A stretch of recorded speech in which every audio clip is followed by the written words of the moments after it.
Kelakuan arogan sopir kembali viral setelah sopir Fortuner tabrak mobil ngaku adik jenderal. Ada lagi sopir arogan menabrak mobil, pamer senjata api, dan kartu tanda anggota polisi.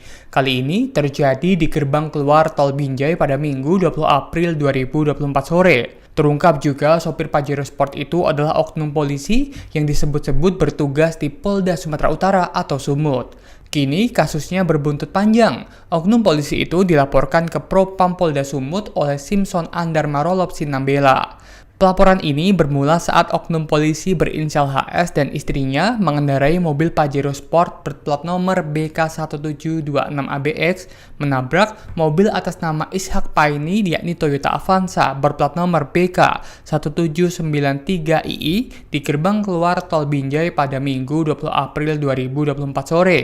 Di mana pada saat itu mobil Avanza tersebut berhenti di palang pintu keluar tol, dikarenakan istri sopir Avanza bernama Lia Hartika Hasibuan sedang mengisi saldo kartu tol. Diduga tak sabar, oknum polisi itu menabrak mobil Avanza itu dari belakang. Alhasil, terjadi adu mulut antara oknum polisi berinisial HS dan pengemudi mobil Avanza. Tak sampai di situ, pertengkaran kembali berlanjut ketika kedua kendaraan keluar dari gerbang Tol Binjai. Istri pengemudi Avanza dan istri oknum polisi yang menaiki mobil Pajero Sport masing-masing keluar dari kendaraan dan kembali beradu mulut di pinggir jalan pintu keluar gerbang Tol Binjai. Oknum polisi itu berupaya melerai istrinya sambil mengambil satu buah tas sandang warna hitam dari dalam mobil yang berisikan senjata api atau senpi.